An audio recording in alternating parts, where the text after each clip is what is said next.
You all hear me okay? Yeah. Okay, super. Has the semester started on your side or? Um, we start on Monday. So this is a bunch of retreats this week. So I had a retreat yesterday, and we've got another one Thursday and Friday. So we're sort of wedging this in there in between all the busyness at the start of the semester. Yeah, well, retreat sounds like a good way to start the semester. Can be, yeah. Yeah. Yeah, so we can give Great. it a Can you couple tell of me a little minutes. bit about the audience for the talk? Are these all tenure track professors, or Yes. we've got some grad students too? It's all tenure track faculty. So this is a specific WhatsApp group we have for all. We call it Young Concrete Faculty. Okay. So a majority of them are tenure track assistant professors, and there's a few associates also. But yeah, mostly young faculty in the US. Okay, great. Give a minute or two for people to kind of trickle in.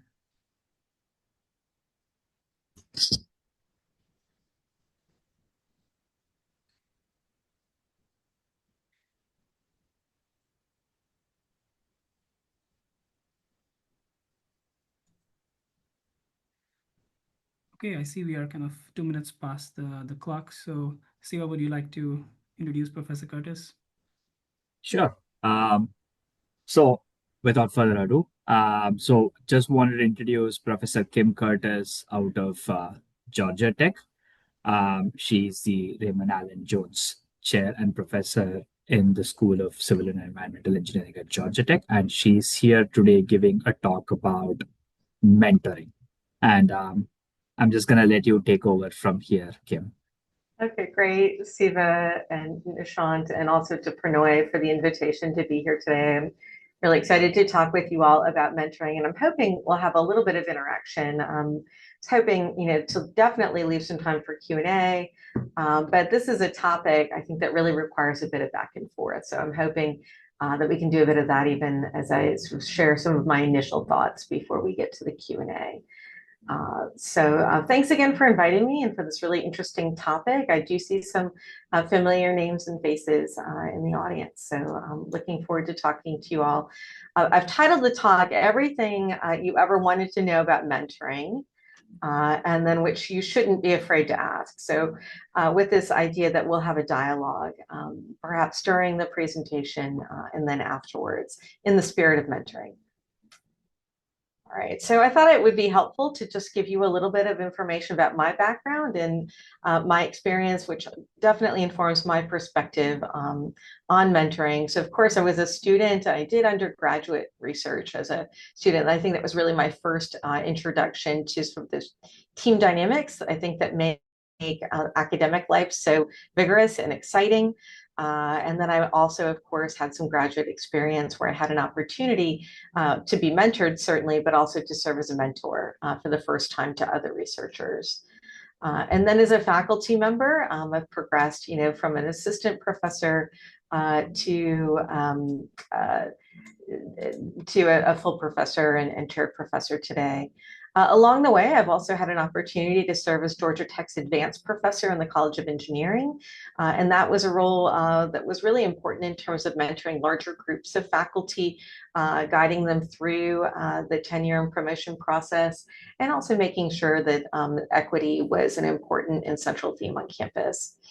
Uh, I also served for a short period as associate chair for graduate programs in our School of Civil and Environmental Engineering, where I had an opportunity to work with a lot of graduate students in terms of recruiting, but also setting up programs for their mentoring at the school level. I was also school chair for 1 year, hiring and mentoring faculty and staff in that position. And then for the last 10 years, I've been associate dean in the College of Engineering, where my primary duty is managing the promotion tenure processes. So the last part of this presentation will address promotion and tenure. But I also run mentoring programs for our untenured faculty here at Georgia Tech. We typically hire 30 to 35 new faculty each year, and about half of those are untenured. So it's a pretty big group. I also do some one-on-one mentoring with our faculty in advance of their promotion packages, but also for other ad hoc needs.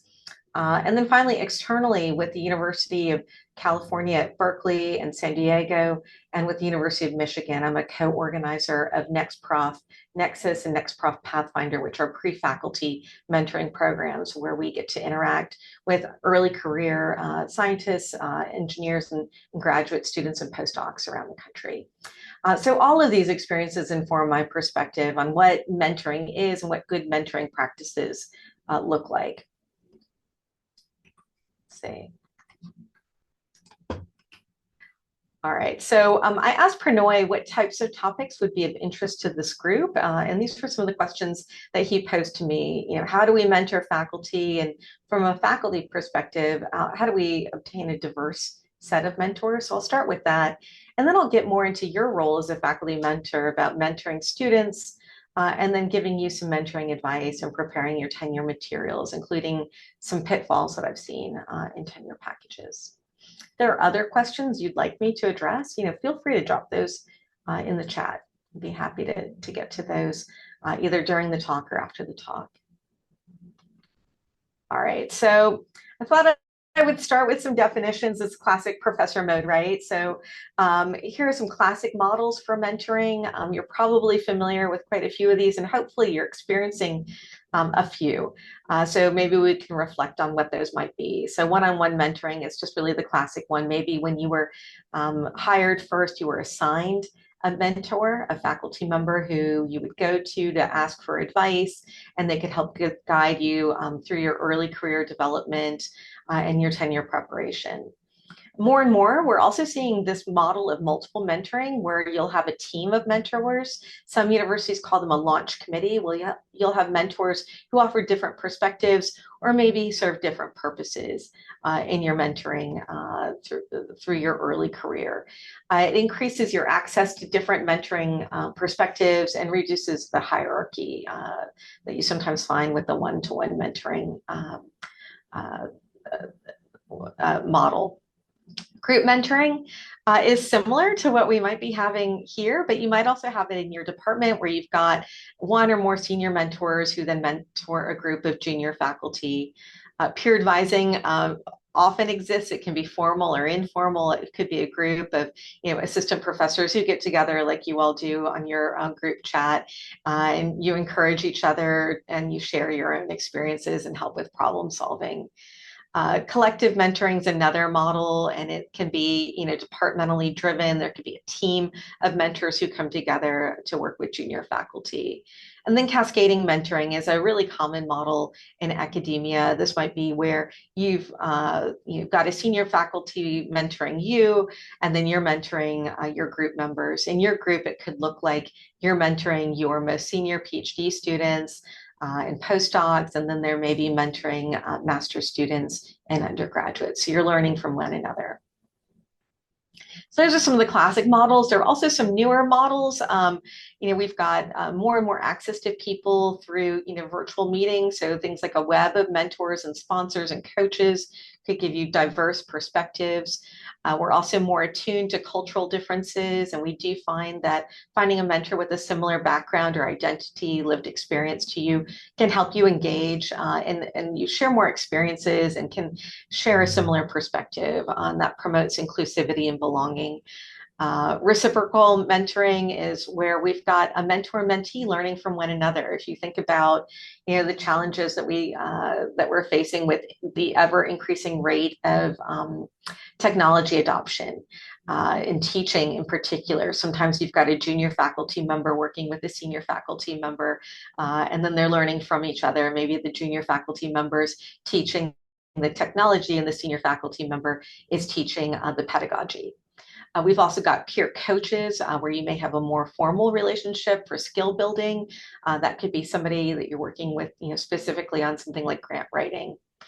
Near peer mentoring might be you've got some faculty who are closer to tenure who are mentoring you. There are also mosaic and hybrid models where we've got blends of all of these.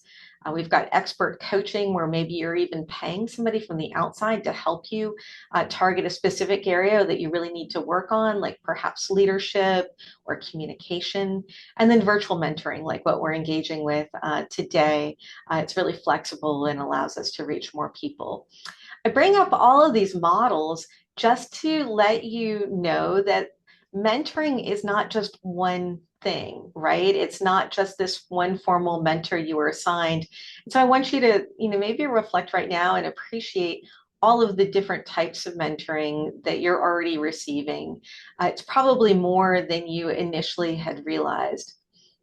I also want you to think about the difference between formal and informal mentoring. So a lot of these models are quite formal. And formal mentoring can sometimes be a little bit awkward, right? Like you were assigned a mentor and you're supposed to go to lunch with them maybe once a month or something like that, or sit down with them in their office and go over your materials, your CV and things once a semester. It can feel a little bit awkward. But what I've learned is that institutions that put forth formal mentoring models also create cultures that support informal mentoring, meaning that they're rewarding faculty for spending time mentoring junior faculty in formal ways.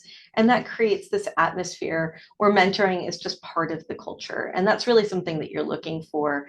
And certainly if you haven't found it yet, it's something that you want to build. You want to find that community within your university, or as a lot of these models show, beyond your university and in the broader professional community. I'll pause there and just see if there's any questions about the mentoring models, or if anybody wants to make a comment, maybe from their experiences.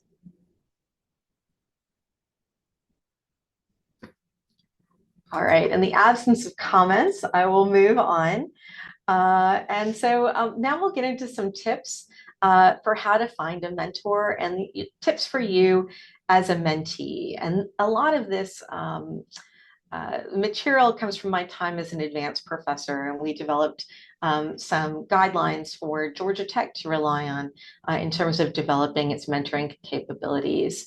And what we find is that, we really need the mentor to be less active. It needs to be the mentee who's seeking out the relationship, and the mentee needs to be the one who's thinking about what their goals are in terms of the relationship. So we really see this as a manage up process, and that is most successful. And so you need to be actively involved in your own mentoring relationships. You can't rely on the mentor to be seeking you out. So the first step really to having a successful relationship is to perform a self-assessment. What are your goals, both short and long term?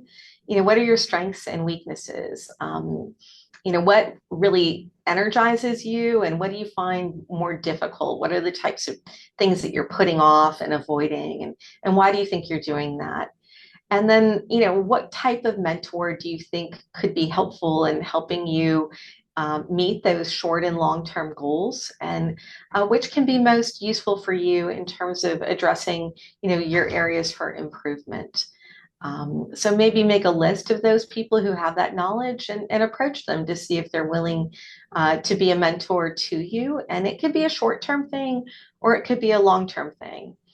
And in addition, I would encourage you to think, beyond your own department, or maybe even beyond your own institution. You think about people that you've met through professional organizations and societies. That's a great way to find other mentors beyond your institution. You can also certainly set up virtual meetings, but you want to have the goals clearly established so that the mentor feels fully engaged in helping you progress toward those goals. It can't just simply be, I want to learn everything from you. You really want to have some goals in mind so that you can track your progress. All right. And so how do you manage this relationship? And I've already mentioned, managing up, which means that the junior faculty are going to be more active in taking responsibility for establishing the meetings, establishing the goals, and checking in with the mentor. And so here I've given two examples of sort of mentor-mentee relationships. The one on the left, we've got two people talking. He says, I'd like to mentor you, and we can start by you getting me some coffee. You guys have probably all experienced something like that. I'll help you if you help me, right? And then the one on the right, it says, everyone was there to shake my hand when I won the spelling bee, but you were there to hold my hand when I was practicing for the spelling bee. Aw. And so that's a really heartwarming statement, right? We've got a mentor who's been there, the whole time, sort of helping us and guiding us behind the scenes, not just celebrating our victories. So I'm going to ask for a little bit of engagement here. So I know there's a lot of people have your cameras off. So let's say, go ahead and turn your camera on if you think that the first model for mentoring, the one, and we can start by getting me some coffee is the best model for mentoring. So I'll give a second here. We've got a couple people showing themselves. Okay, and now let's go ahead and show yourselves on camera if you like the spelling bee example instead, if you think that's the best model for mentoring. Okay, I see some cameras coming on. It's a good one. Okay, I'm going to say that I actually think there's space for both models. I think that we need both. Clearly you can see the benefit of having the person who really is altruistic and has your best interests at heart and wants to help you along the way. That's the kind of coach and mentor that we all hope that we can find. The one on the left, though, I will say will probably be the most common. You think about, we all have certain amounts of time to devote to our work, right? And not every institution is rewarding mentors. There's maybe one award at your institution each year for a faculty mentor, right? If you're lucky. And so the reward is really in the work. And if you can come up with work that mutually is beneficial to both parties, that can be the best. So what you'll often find is that you'll be working with a mentor and they will teach you by doing. Okay, they're not just going to help coach you for the spelling bee. They're going to say, well, I'm studying for this, and so I'd also like you to help me with this. It often is going to look like, let's write a proposal together.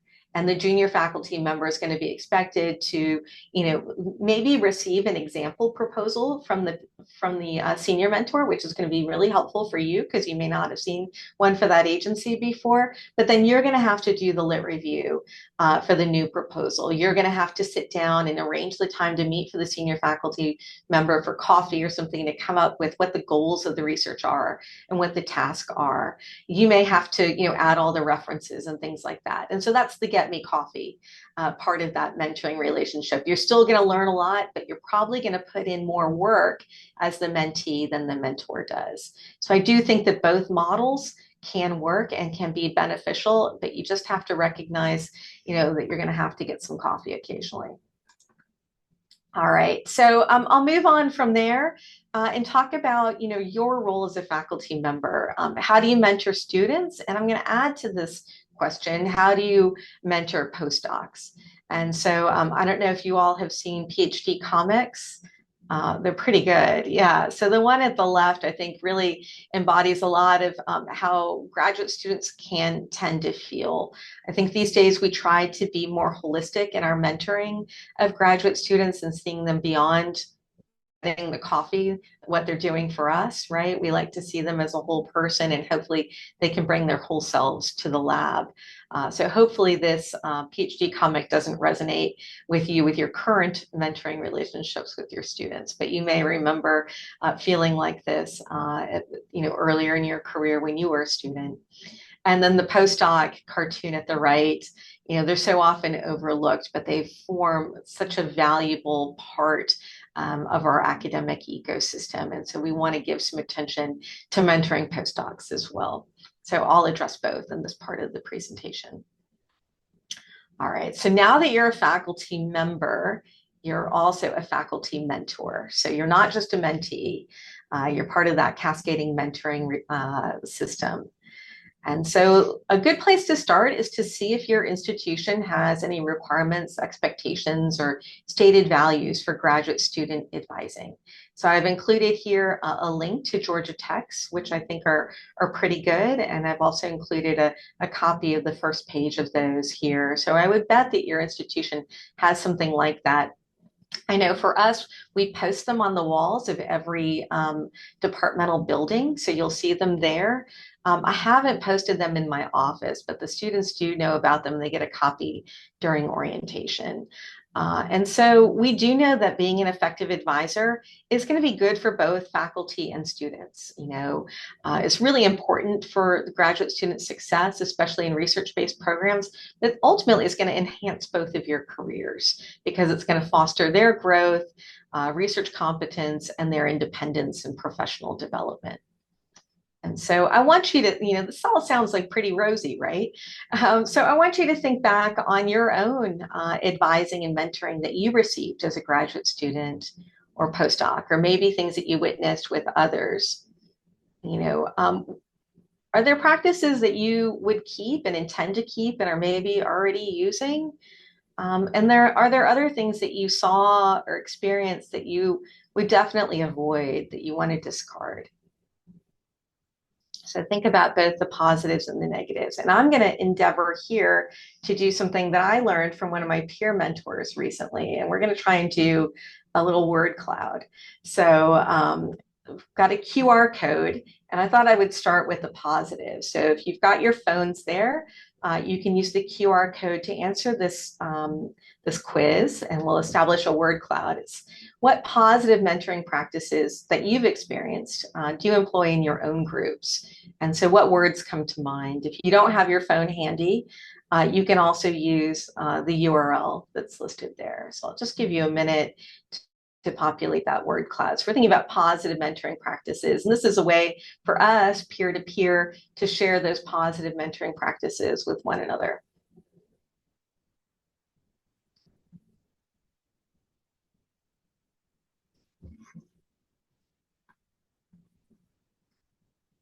So I'm going to stop sharing for a moment, and I'm going to go to a different view. Hopefully I can share that view.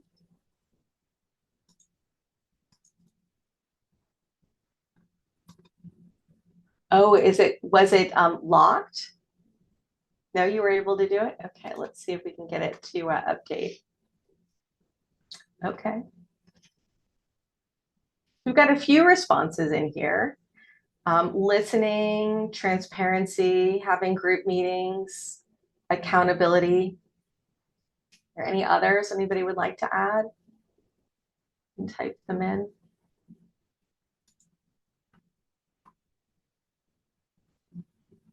Listen is the most popular one. Regular meetings also. So being accessible and accountable as an advisor and truly listening is very important. Care for personal matters, honest feedback, encouragement. These are all great. Super. I'll leave this one open and we can come back to it at the end and see what accumulates there. So I'm going to go back now to the presentation, and we'll have a second poll that will be on the other side. What are the negative mentoring practices? What should we avoid? And these can be things that you experienced or things that you witnessed in your own career as a student or postdoc.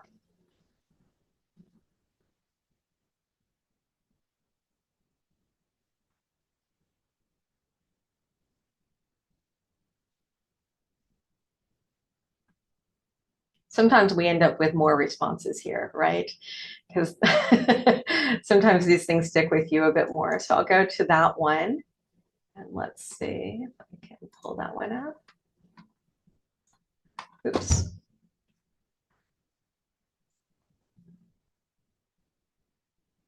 Share.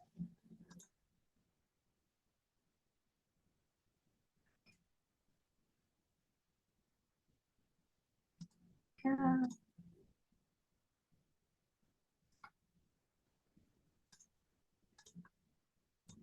Let's see. All right, these are the negative ones.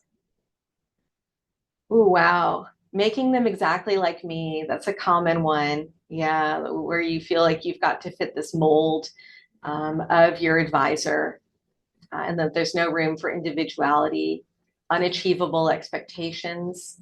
It's a really tough one. They want everything to be perfect and done 2 weeks ago.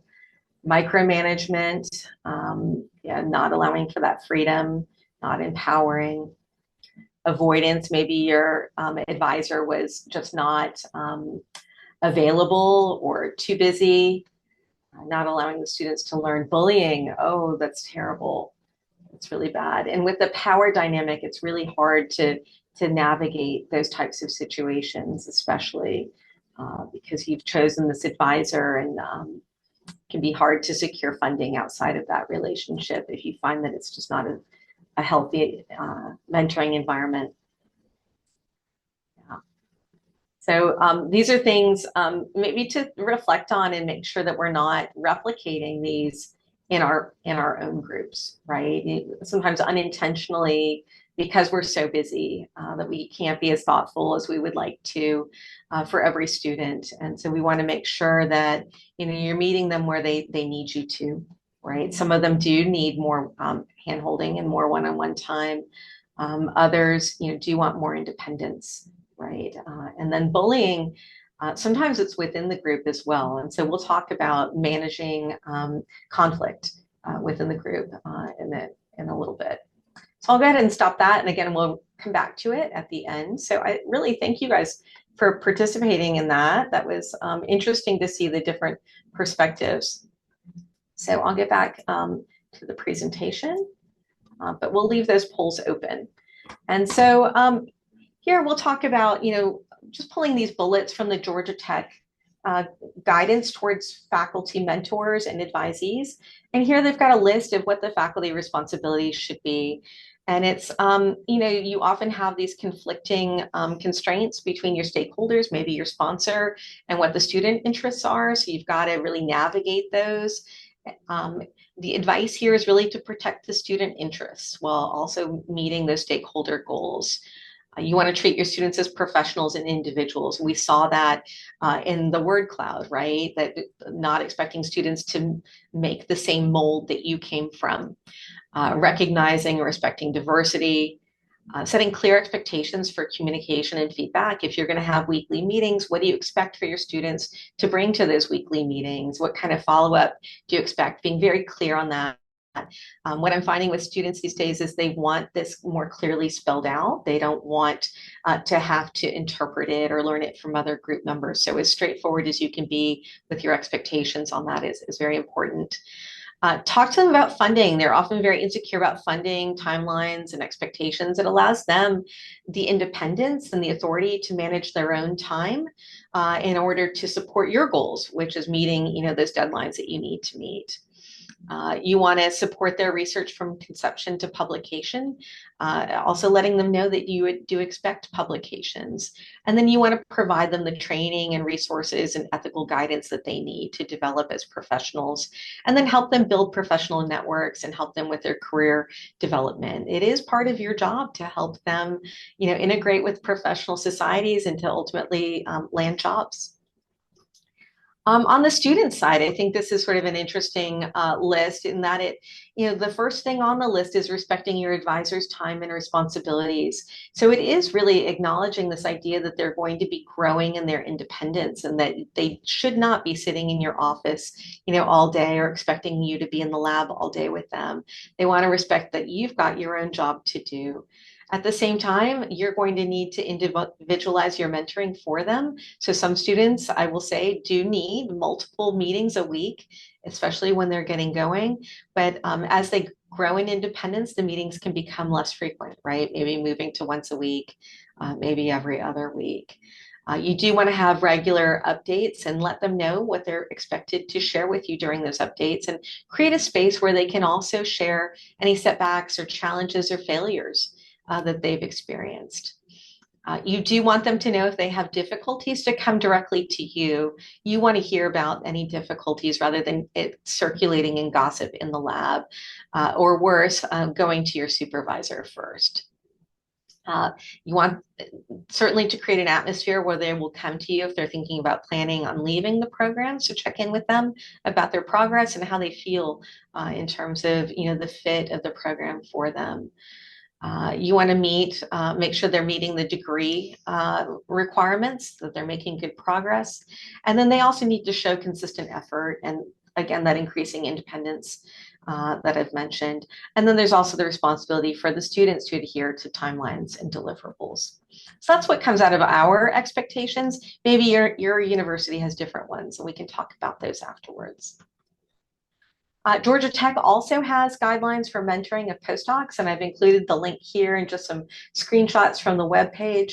Mentoring postdocs is often a bit of a bigger and more individualized job than mentoring a graduate student. You want to help them grow in their independence in research, and that can include grant writing, could also include mentoring them in the classroom as they become instructors of record or more engaged TAs, allowing them to collect their own, course evaluations, for example, can be a really important part of getting them ready for the next stage in their career. And also doing more intensive networking with them in the professional community. Often this involves developing an individual development plan and then annually or maybe even by the semester assessing their progress in that plan. And so here's some faculty and student advisory responsibilities. Oh, did I go backwards? I did. These are the faculty mentor responsibilities for a postdoc. They're similar to those that we saw for the PhD student, but it's going to be giving more independence to the postdoc. You're providing them guidance, but it may involve engaging multiple mentors. So you won't be serving as the only mentor sometimes for these postdocs. You're going to be growing in their independence, allowing them to lead more on publications and presentations, allowing them to explore the diversity of career paths available to them, and serving as a lifelong mentor to them. The postdoc themselves will want to commit to engaging in the development of that IDP and then following up on that. They're going to be engaged in creating and reviewing research plans, with you, getting regular feedback from you, having more responsibility for their own research and perhaps mentoring others. And you'll be mentoring them in how to mentor others. And then you want them to continue to grow and develop technically, and they need to be committed to that as well. You don't want them to leave the postdoc with the same set of skills that they entered it with. And then you also see that you'll be mentoring them in maintaining collegial relationships beyond training. All right, and so I want you to think about this. If you're not actively thinking about your group culture and what you're growing there, it's likely growing without you. So it's good to be intentional with growing your group culture. And so here I'm going to rely on some peer mentoring, taking some tips from my former colleague, Michelle Perdue, who's now at Emory University. She was part of a task force that I had organized on best practices in graduate student mentoring. And so her top 5 tips on lab culture are aligning expectations. Have those conversations with the students. Think about what they want to get out of their career as a graduate student or a postdoc. What are their career plans afterwards? And make sure your expectations are aligned. She also suggests creating a lab manual, and I'm showing here a screenshot of her lab manual. I think it's a great idea. It puts everything in writing so the students and postdocs can refer to it, especially if they've got any questions. I really like this idea of outlining the responsibilities for all of the different group members. That makes everything clear about who's responsible for what and who people should go to when they do have questions. There's also a code of conduct there, and she addresses lab safety, communication, and interactions as well. You want to make sure to encourage two-way feedback. You want to get their feedback as well as you giving feedback to them. What could you be doing to better support them? What types of resources, for example, could you provide? And you want to make sure that you have scheduled time to interact with your lab members as individuals and also as a group. And then finally, she suggests creating a system for ordering supplies and using equipment. That helps to avoid conflict and ambiguity in the lab. You don't want one person taking responsibility for ordering all the supplies, and you don't want to have conflict with equipment, especially if you've got a very busy piece of equipment. I know in my own lab, we've got a Google Calendar for all of the equipment, so students can go in very easily and see who's using what and when and for how long. And there's sometimes some swapping that goes on. My thoughts in terms of growing your group culture is to have some introspection. As you're recruiting group members, think about what characteristics do you need those students to already have. And I can share mine with you if you're interested afterwards in the Q&A. I do have a list of characteristics that I'm looking for, but then I also think about what can I teach them and what can I instill in them? What do I have to offer? Where can they grow? And then what are my absolute no-goes? What are some characteristics that I might find in a potential group member that I know I cannot manage? And so we can talk about those later on, but you want to think about what those are for you. In your group, how do you manage shared responsibilities and how do you convey those expectations? Where does the group need to pull together and where do you need them to work independently? And how do they know what those are? And for me, I want to develop leadership skills in my advisees and also mentoring abilities. And so what structures am I going to develop in my group to allow that to happen? It just doesn't happen, organically, right? You need to think about how you're developing those in your advisees. I'll share one more list of advice on mentoring, and this comes from my colleague, John Kressler, who's a pretty amazing professor in ECE. He's also an author, I think, of 3 science fiction books, and you can see him here giving a commencement address. I really like his list in that I think it really shows how individualized your group culture can be. I can really feel what it's like to be in his group by reading these credos, right? He wants an informal, collaborative team vibe. He wants students to know that he cares about their well-being. He wants them to know who he is and what his values are. He celebrates diversity in thought, culture, and religion. Make sure he has regular contact, but he's careful not to overdo it, making sure that the students do develop some independence. He provides candid but constructive feedback.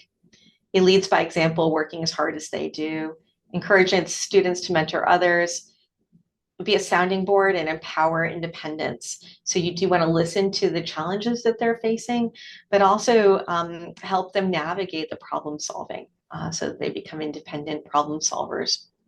Be patient, upbeat, optimistic, and joyful. Being a graduate student and postdoc can be hard, right? It can be overwhelming. And so you want to be that guiding force for them. Creating a safe space for failure is really, really important. You don't want the students to only come to you with their achievements. You want them to know that you can help them navigate the tough times as well. Celebrate teams and students' achievements, whether it's a paper being published or, a student, getting a new job, you want to make sure that you're celebrating those things in the group. And always give the credit to your team members. You don't want to be the person who's always taking all the credit for themselves. Cultivate ethics and follow the golden rule. I think it's a great list, and I think you can really sense what it's like to be a member of his group. It'd be kind of fun and exciting, right? All right, so sometimes things don't go so well, and sometimes you do need to take on some challenging situations. And so here I'm going to rely on some sage advice from Ward Weiner. Ward just recently passed away, but he's been a longtime mentor to me and to so many in the college. He was chair in mechanical engineering for 20 years here. And he shared with me his tips for dealing with challenging or difficult situations and people. And so the reason I share this is these are going to come up in the lab, and it could look like something in the cartoon at the left where they don't trust each other to share research. So students both feel like they need to be working on the same thing together. It's sort of a passive aggressive or behind the scenes conflict, right? You may not be immediately aware of it, but it's going on and it's creating some problems in the lab, versus the one at the right where it's just open hostility, right? Hopefully you don't get there, but both you want to deal with the undercurrent of, maybe suspicion or mistrust, and then the more overt aggressive behaviors. So the first thing to do in managing these types of things is to know what your institutional resources are and what the policies are. Your faculty handbook may be the best place to look, but you may also have an office that manages conflict resolution in particular. And so be aware of what that help is and when to engage it. And if you're sensing that there's something going on in your group that may be something you cannot manage, talk to your department head or chair, your mentor, before these issues escalate. It really is important to address these things before they spiral. And so his specific tips are, as we mentioned before, one of the positive aspects of mentoring that we've experienced was people who are good listeners, right? And so this is a case where you want to be the Zen person there at the right in the cartoon. You want to have active listening. Let the person who's having the conflict speak freely and vent. Sometimes you need to listen to all of the parties. And you want to make sure that you understand what's happening. So it's important that you repeat the issue back to them. I understand that you're experiencing this. That way you have clarity and you can agree on what the problem is. You want to take some time to reflect on what's truly happening, maybe get multiple perspectives before responding. So your response may not happen in that first meeting. You do want to commit, though, at that time to follow up and honor that commitment. And then you'll want to follow up initially summarizing the issue. This is best done in an email. You want to be timely and transparent in your follow-up. If you need more time, let them know that you'll get back to them in a week. Don't let it sit for too long. For serious issues, especially harassment, ethical issues, and dangerous situations, you want to inform the chair or head. There may be also appropriate campus offices, especially if it's a Title IX issue. There could be specific rules about what you're allowed to hear and what you're not allowed to hear. You want to make sure you're informed on that. In terms of specific meeting tactics, it can be helpful to meet in the other person's office to control the duration of the meeting. With graduate students, that's sometimes not possible. So if the meeting has to happen in your office, an important cue to know is you can stand up to signal the end of a meeting. You want to stay calm, firm, and pleasant throughout the meeting. And these days, you want to especially assume that the conversation, all correspondence are recorded or saved. So be careful about what you say and be thoughtful in your communications. All right, I will go ahead and pause there. That's what I've got on mentoring students and postdocs. I'll take any questions on that before we get to the tenure package part. Of course, we'll have time at the end for questions too.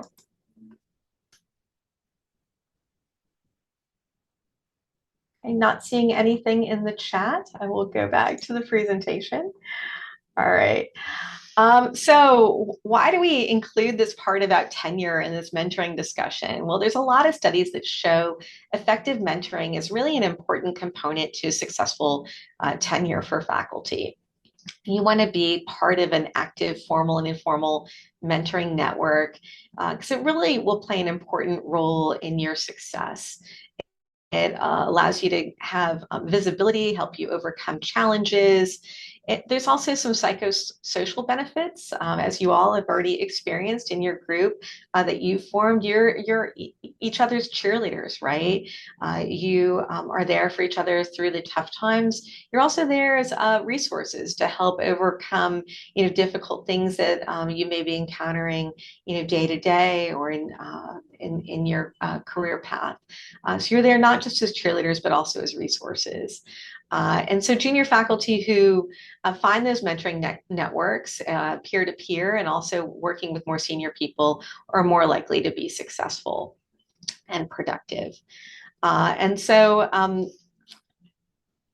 go ahead and go ahead then to my advice on your route to tenure. So this is not about preparing your tenure package, but if I were to give you just a few pieces of advice on the route to tenure, and in my role as Associate Dean for Faculty, I've seen hundreds of tenure packages. My advice would be, yes, be productive. It is important to get those things out the door. And a lot of times my advice to faculty is, it's time to stop being a perfectionist, okay? And you may recognize that in yourself. No one is perfect. You're going to make mistakes, right? The paper will never be perfect. The proposal will never be perfect, but you've got to recognize, when the amount of effort that you're putting in is only creating incrementally more improvements in the quality. Maybe 95% is enough.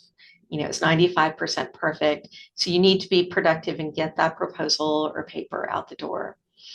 So productivity is important, but I would say it's also more important to have impact. So think about where you're putting your effort and make sure that that's creating impact. Think about how you're spending, the hours in your day, the days in your week, the weeks in your months in your year. Are you spending the time on the things that will have the most impact?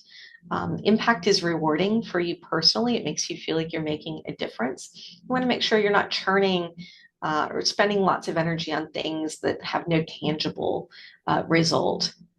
It's not very rewarding, and it can look like a waste of time. So impact, I would say, is more important than simply numbers of papers, numbers of proposals, numbers of students. So I would couch your thinking in that way. My next piece of advice is also a big one. Be mentorable. This is a hard one. We're all here listening to people talk about mentoring, mostly me talk about mentoring, but you yourself, you want to be mentorable. Sometimes it's hard to get that hard advice. Sometimes we don't always agree, with what the mentor is saying. It's a tough one, right? Somebody is telling me I need to do more of this and less of this, but that's the opposite of what I want to do or what my instincts tell me. You might go to another mentor and see, what they think about that advice. It may be solid advice and you just aren't ready to hear it, right? So if a mentor is being open enough with you, try to accept that mentoring advice and try to see if there's a truth in it, a kernel of truth. You do want to be open to improvement. And I would say it's probably the biggest pitfall that I see with faculty, junior faculty who are not successful at tenure, is that they have a hard time taking that mentoring advice that they don't want to hear. That said, know yourself. If you're getting mentoring advice and it really is contradictory to how you want to have your career look, this may not be the right institution for you, right? And it may be time for a change. So know yourself and know, how you want to have impact and what your goals are. My next piece of advice is to know your audience. So there are going to be different audiences for the work that you're doing. Delivering an undergraduate class is really different from delivering a graduate class.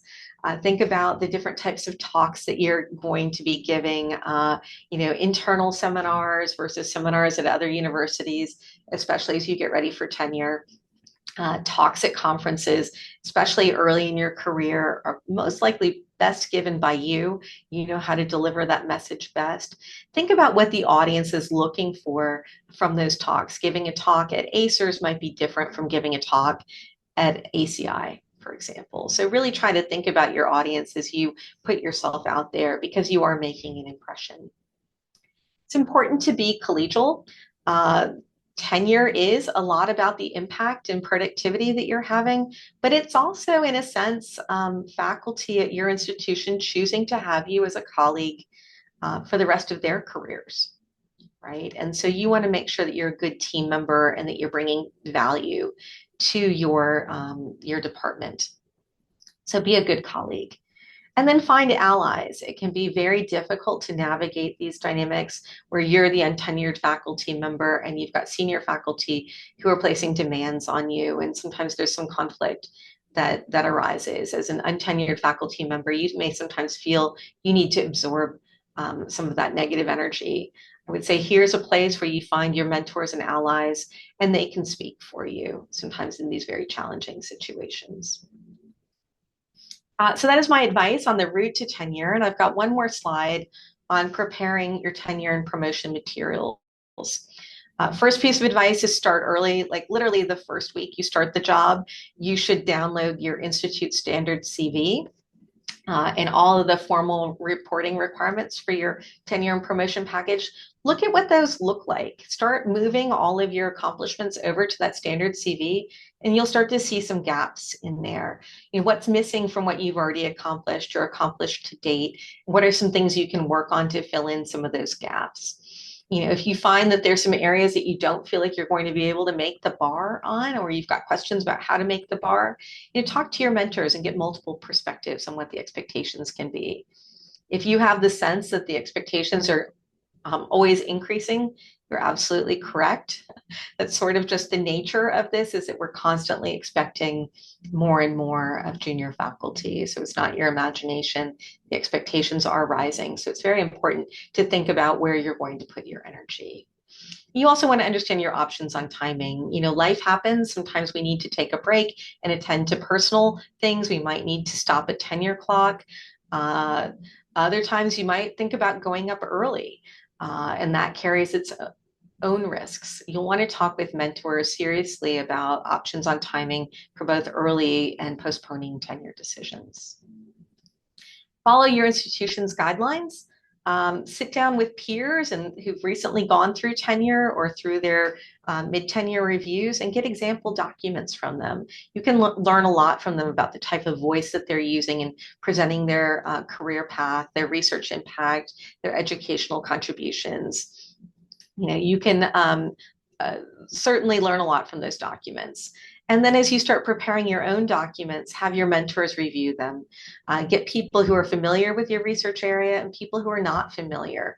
You want to be able to get multiple perspectives on what makes a solid tenure package and how to convey your impact. So the next one is actually that, be able to articulate your impact and why it matters. These documents are going to be read by multiple audiences. So it's important here to know your audience. Certainly they will be read by experts in your field. So you need to have some meat in there so experts can recognize what your unique impacts have been and why that matters. But there's also going to be people who are completely outside your area. Other members of your department or school's RPT committee or promotion and tenure committee, the college, the institute or university committee, the provost, the president, the dean, all of these people are going to read your package. So you want to have something in there for everyone. Why is your research important? And what have you discovered that's new? Why does it matter? What's the impact of those discoveries? As you're preparing your package, it's also time to think about awards nominations. Ideally, you want to start looking at those, 2 years maybe before you go up for tenure. These would be for you and your advisees. Don't sit around and wait for somebody to nominate you for an award. People are not just sitting around their offices thinking about their junior colleagues and wouldn't it be great to find some time in my week to nominate so-and-so for an award. So this is, let's start by getting me some coffee, right? So think about your mentors, go to them and say, look, I think I would be a great candidate for this early career award. If I draft the letter, would you, help me submit the package, right? And you can help them by getting some coffee, right? You get that letter started, they can polish it up and maybe find even somebody outside your university to nominate you. Be authentic, know yourself. Don't rely on AI to write your statement for your tenure package. It'll come off as written by a machine. You want some heart in there, right? You want people to understand what motivates you to choose this career path. Why do you love cement and concrete? Why does it matter? Okay, so AI can't convey that. I read a lot of documents that are AI generated, and there's just really, it lacks the humanity. So I would say you can use AI to help you polish certain parts of it, but don't overly rely on it to write the whole thing. Don't give it your CV and ask it to write a statement, for example. And then also don't overinflate your contributions. This goes with know your audience. Sometimes you do see junior faculty who want to talk about all the things that they've done and how important they are and they're world-class experts. I would think more about you're an emerging leader or you're establishing a strong nationally recognized program. You don't want to overinflate your contributions. Think about the impression that you're making on senior colleagues outside your university who may be true global experts at their career stage. Or also senior people within your university. Your audience is going to be varied and they will take that as, they could be in some cases offended, if you're putting yourself out there as accomplishing things that you haven't truly already accomplished. Give yourself some room for growth as you put those packages together. Also, if you've been working with collaborators, think about how they will view your documents. Some universities do require you to put, a percentage with the amount of grant money that you've spent, for example, or, sometimes I see conflicts around whether you're an advisor or a co-advisor for students and how to list that on the CV. If you think there could be a potential conflict in how somebody interprets that, at your university or outside, go and talk with them about what would be the fair and equitable way to represent that in your materials. And finally, with all of this, try to relax and enjoy yourself. This really is the best job. We get to do it. It's a privilege to work with such young minds and help them discover their own identity as researchers and navigate this complex world. It really is just an incredible job, and I feel fortunate to do it every day. Come onto this marvelous campus and interact with these bright, motivated students. So try to enjoy it as much as you can. You will get through it. It'll be okay. So with that, I want to thank you for the opportunity to share my thoughts on mentoring, and I'd love to answer some questions.